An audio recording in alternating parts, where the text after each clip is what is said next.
And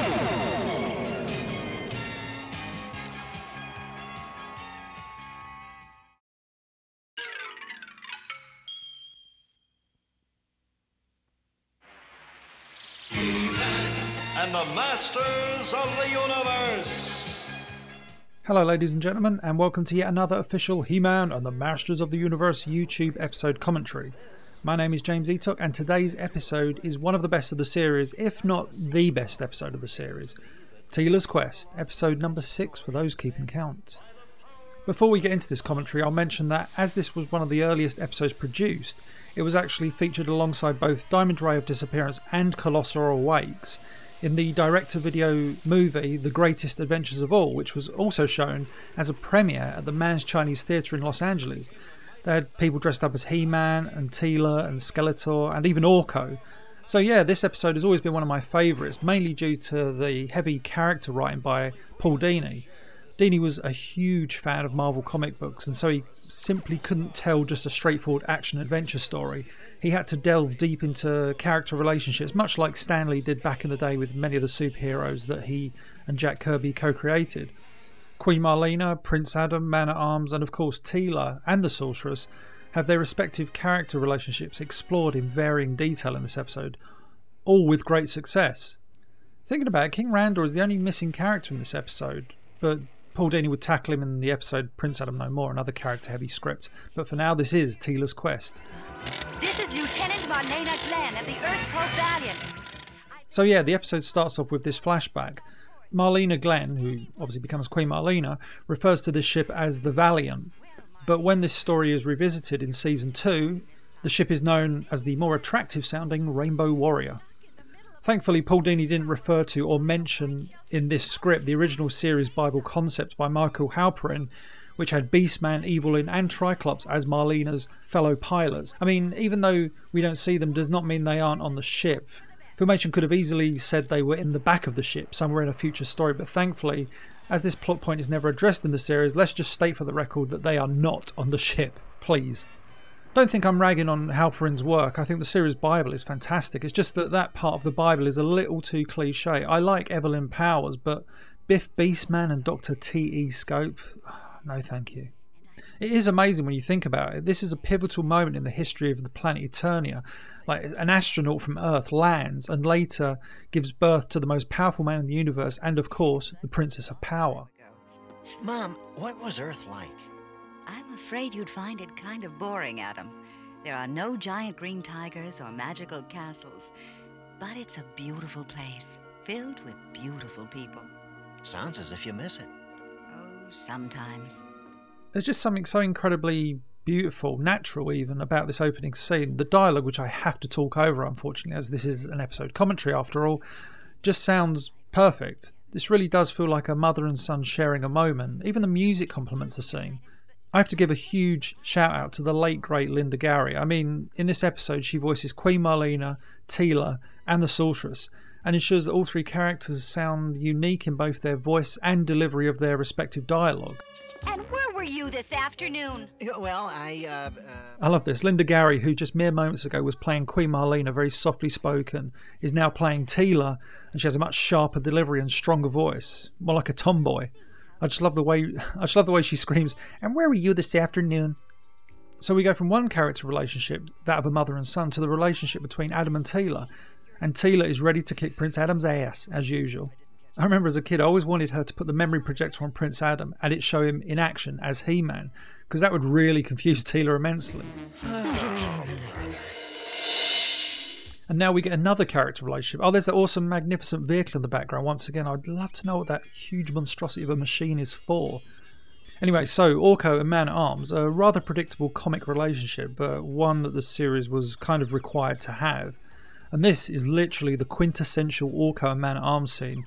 It's also laced with some underlying humour, as Man-at-Arms creates images in our mind when he reminds Orko that the last surprise Orko had wanted to give the king and queen nearly burned down the palace. I think he says castle, actually. Be sure to look at the way Orko is animated in this scene. He changes shape and size so many times. Like, one minute his head's ginormous, the next minute it's tiny. I say head, it's under a hat, but you know what I mean. I'm making a surprise for the king and queen. The last surprise you gave them nearly burned down the castle. Look out for Man-at-Arms here. Man-at-Arms is so shocked that the top of his helmet turns orange. Make of that what you will. Ready? Hang on, where is it? Boom. Such a great expression. I always love the way Orko reacts in shock, like, whoa. But in truth, he's only reacting to Man-at-Arms' reaction. Don't copy him, Orko. It's such a cheap gag, the idea that Orko doesn't know what an explosive looks like, but we can kind of excuse it because 1, it's early in the series, and 2, it's funny. The payoff to the gag is genius, with the music box somehow inexplicably playing music, even though it's technically a bomb. Big explosion. I love Lou Scheimer as Orko, it just delivers the dialogue so perfectly. Man-at-Arms breaks the fourth wall here, looks straight at the camera. Such a Saturday morning cartoon moment. He's like, see what? And so at this point in the episode, we've had Queen Marlena and Adams' relationship covered, Teela and Adams, Orko and Man-at-Arms, and now Teela and Man-at-Arms, which is by far one of the most touching scenes in the episode. But think about it, we're nearly 6 minutes into this episode, and this has simply been a look at life in the Royal Palace. No Skeletor plot, no villain of the week, nothing like that. Again, Paul Dini gives us some great dialogue as Teela attempts to broach the subject of her mother's identity, with Man-at-Arms trying to find the right words. She makes me wonder about my own parents. I've told you, Teela, your father was one of the greatest men I ever knew. He gave his life in battle so Eternians could live in peace. I was honored to adopt you as my own daughter. I love Alan Oppenheimer's delivery of the dialogue here. It just feels so warm and caring. Just beautiful. Damn, Filmation knew how to tell a good story without relying on flashy visuals. Look how despondently she walks away. I mean, that's just all in the direction. It's stock and everything, but still. Ooh. Girl, I had no memory of my mother, only of Man-at-Arms, who was always there for me. Oddly, in the layout artwork for this shot, the artist illustrated Man-at-Arms as he normally looks in the series, as opposed to a young man. Thankfully, it was corrected for the episode. Teela certainly is rocking the blue in this flashback, isn't she? Blue was clearly the colour of her youth. It's really nice to see flashbacks of Teela's life here. This may be one of my favourite lines in the series for Orko. Quite a long face, Teela. Did Cringer use your shield as a water dish again? No. I just love the image that piece of dialogue conjures up. I can just imagine Teela walking in on Cringer, drinking out of her shield, and her going crazy. It's a testament to Paul Dini that he can have a comical piece of dialogue, followed by this serious exchange between Teela and Orko, proving to every writer on the series that you can write Orko as a serious character. Here we see Orko suddenly fear for Teela and show that he cares. Other writers would have had Orko cheerlead Teela on her way, but this is a more mature Orko that doesn't want to see his friend endanger herself. It's that simple. And you mustn't tell anyone where I've gone, Orko. But the Crystal Sea, Teela? I know. Yeah, we can all criticise Filmation's style of animation, but the dialogue and delivery of said dialogue is perfect.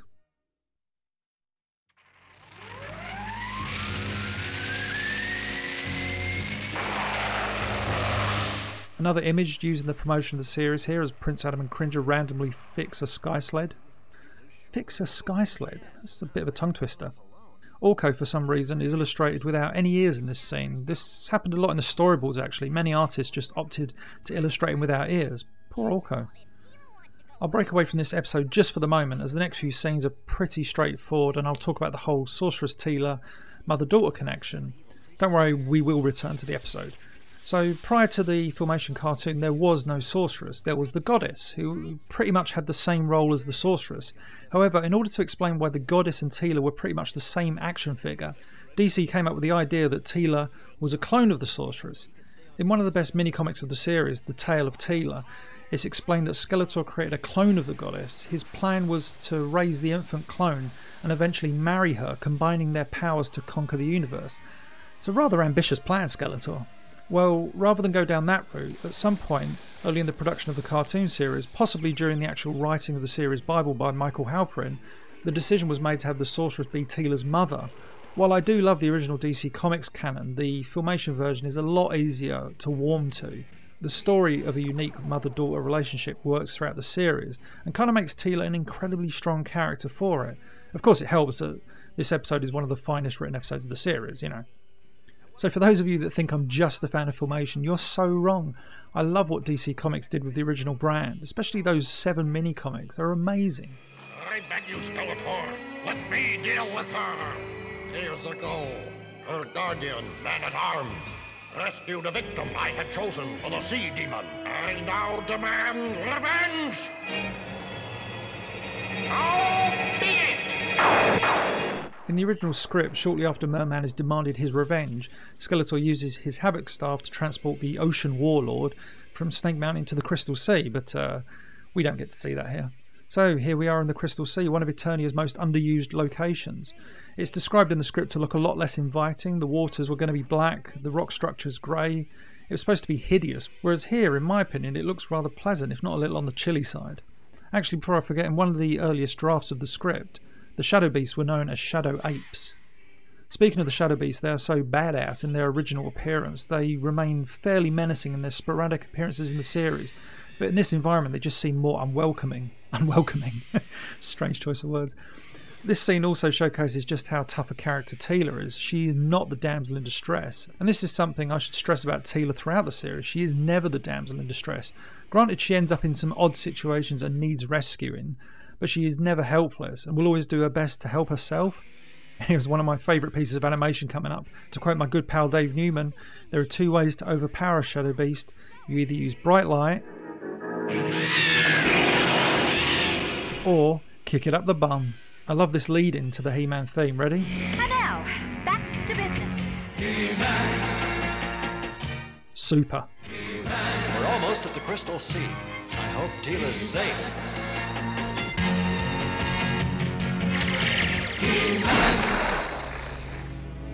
And Teela continues to make her way to the Oracle of the Crystal Sea. The Oracle of the Crystal Sea is such a fantastic plot device and character. It's such a shame they never brought him back in the series. Also, check out the detailing on the character's face. I was watching this episode last year and it kind of dawned on me. I think the design of the character, the face, is supposed to be Vincent Price. Look at the face shape, the gaunt features, the facial hair, and the eyes, especially the eyes. I just think that screams Vincent Price. So now we get to see the adventures of a young man-at-arms, kind of like young Indy Jones. Sadly, we don't get to see a young version of Merman. That would have been pretty interesting, actually. He had received a strange psychic signal, drawing him urgently through the woods. Then suddenly, a sound reached his ears. It was the cry of a falcon. Okay, so we don't get to see a young merman, unfortunately. That would have been amazing. But we do get to see the Fishmen in their first and only appearance in the series. Unless you count the one Fishman that shows up in the episode The Heart of a Giant, episode 65, but we won't count that, that doesn't count. This is such a great flashback as well. Everything about the structure of it is good, and the direction, the camera tilts and pans from the top of the mountain to the bottom. It just creates such a wonderful sense of height. Man-at-Arms is clearly an accomplished mountain climber, or mountaineer. It's also fantastic to see one of the Evil Warriors play such an incredibly important role in the history of Eternia. I mean, given how Merman and most of the Evil Warriors would end up in the series, as bumbling oafs, to coin a phrase Skeletor would probably use, in his appearance in this episode, Merman is anything but bumbling. He's pretty terrifying when you think about it. And Man-at-Arms continues his journey up the mountain. Now, the first time I recorded a commentary for this episode was back on the UK DVD, released in 2003. And with that in mind, I'm going to once again address this wonderful use of crash zooms to heighten the drama. Crash zoom 1, crash zoom 2, crash zoom 3. That's fried gold, my friends. Fried gold. The way in which the camera moves to create a sense of both urgency and drama is perfect, and once again shows what you can achieve with a limited budget and perfectly timed animation. In the script, the moment was less startling and more action-based. Teela fights the Fishmen, only to be overpowered, with Merman entering the Oracle's cave shortly after. The changes made here, presumably during the storyboard process, were, I think you'll agree, infinitely better. And as I said earlier, Teela is no damsel in distress. Yes, she's been captured, but she's ready to take on Merman and the Fishmen without any hesitation. Again, Merman is given a great backstory, with him referring to Man-at-Arms as his old enemy. It's hard to imagine anything close to this kind of dialogue coming out of his mouth in the latter half of the second season of the show. And we get a brief moment at Castle Grayskull. I understand why this scene is here. I kind of think it's unnecessary. You know, if the Sorceress showed up later, we'd all be like, okay. The shot of the Sorceress transforming into Zoran flying directly over Orko's head, prompting him to disappear, would later be reused in the time corridor. I say later, it's in 2 episodes' time. In this scene between He-Man and the Oracle, we get to see John Irwin's range as he speaks in the heroic, powerful tones of He-Man, as well as the softly spoken tones of the Oracle. Yeah, based on this scene alone, I'd love to have seen the Oracle return. Just have a one-on-one with He-Man. How are you, He-Man? I'm well. That was me doing that rather unconvincing impersonation of the two. And once again, the Filmation background artists deliver the goods. The Crystal Sea looks magnificent in these shots. That said, I still don't get a sense of dread. It makes me want to visit. Maybe there's like a brochure or something. Come visit the Crystal Sea. Come and see the sights. See where Teela was nearly sacrificed to an evil sea demon. Or maybe not. In a really nice piece of writing, Merman begins to tell Teela that he had once selected a victim. Although he never mentioned Zor the Falcon by name, it strongly implied that he knew this bird was rather important.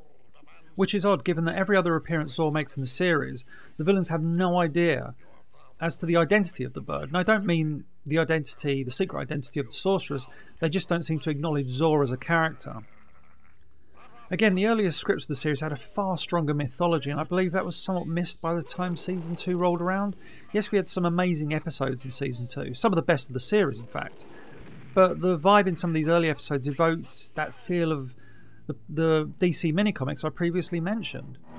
Now, Bakul, hear my command! There's a piece of music coming up that appears very rarely in the series. The two times off the top of my head I can recall it appearing are in the Season 2 She-Ra episode Sweet Bee's Home and the awesome Power of the Evil Horde audio tape that came with the Hordak Grislaw 2-pack of action figures. That's just what I was thinking.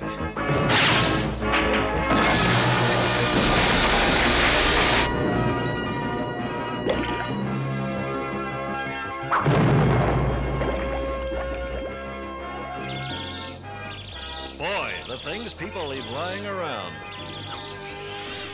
Bakul was supposed to resemble a creature inspired by the works of 20th century master of weird fiction H.P. Lovecraft. As you can see, Filmation opted for the simpler, muscle-bound humanoid beast. They would revisit the Lovecraftian design with the sleeping beast from House of Chakotay Part 2. Check out He-Man here. He throws a sword of power to free Teela and then says, Use my sword! Which is on my back. When He-Man fights Bakul, the script originally had them battle underwater, with He-Man knocking Bakul from the murky waters and onto the shore. Again, this shot here was another promotional image used to advertise the series. This image of He-Man, Teela and Battle Cat appeared on a lot of UK VHS tapes, like a lot of VHS tapes. And as the He-Man theme song kicks in, the sorceress, or Zor, takes the Crimson Pearl away from Merman, and y'all know what happens next. Actually, one could see this as the sorceress getting a little bit of revenge against Merman, as it was his actions originally that prompted her to give Teela to Man-at-Arms. And here comes He-Man to save Merman, one of the earliest instances in the series of He-Man saving the life of his foe. Although, watch as Merman takes a rather nasty tumble. I'm actually surprised he survives this fall. Later, but... And then, of course, Merman, being the bad guy and all, he just runs away. Boo! Boo hiss. Actually, going briefly back to House of Chakotay Part 2, here we see He-Man using his leg muscles to push this large piece of crystal over in order to defeat Bakul. In House of Chakotay Part 2, as He-Man attempts to bury the sleeping beast, this piece of animation is used once again. However, this time, he's pushing over a giant statue of Chakotay. A very cool visual. And with that, Bakul is defeated. Hooray! Oh, yes, actually reminds me, I've never been into fanfic, but in the late 90s I had the idea for a script called The Return of Bakul. The opening would show shots of the Crystal Sea and then the large pile under which Bakul had been buried. We then see a hand emerge, and I have no idea what happened next. That's as far as I got. The idea of Bakul emerging from his burial at the start of an episode was good enough for me. That was it. That was the episode. Now, Teela stands before the Oracle once again and begins to learn her rather incredible origin. No character in the series has a more touching or emotionally charged backstory, there's no doubt about that. Actually, do you know what? I know this is an episode commentary and all, but I'm not going to talk over what I consider to be the greatest moment of the series. I'll let Linda Gary, playing both the roles of Teela and the Sorceress, do all the talking. The young warrior's heart went out to the child, and he promised to care for her all his days. You are that child, Teela. That means my mother is the sorceress of Grayskull. Mother? Yes. You are my own daughter, and someday You will take my place as the mystic guardian of Grayskull. But for now, you have other deeds to do. And until that time when your special destiny calls, you must forget what you have learned today. She will only remember that her mother was a woman who loved her very much. Oh, the music, the voice acting, it's all so perfect. The sorceress is such a beautifully tragic character. Her dialogue is like laced with both strength and sadness, which is an incredibly tough ask for any voice actor or actress. But the late great Linda Gary delivered so much more. Also, credit has to go to Marshall Moore, who directed this scene in a rather straightforward manner, wonderfully letting the dialogue dominate the scene with a few close-ups utilised perfectly. Paul Dini sadly may have long since denounced his work on this series, but Teela's Quest is an episode of He-Man and the Masters of the Universe that is so much more. This story is the one episode of the series that everyone seems to remember. This scene, this entire episode above all others, has such a special place in the hearts of fans, and rightfully so.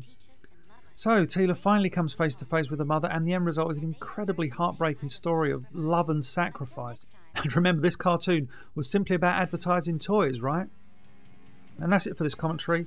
I hope you enjoyed it. As always, please feel free to leave comments below, like and share this video, and if you have yet to do so, please subscribe to the channel, because the more subscribers this channel receives, the more awesome it can be. That's a scientific fact, my friends, a scientific fact.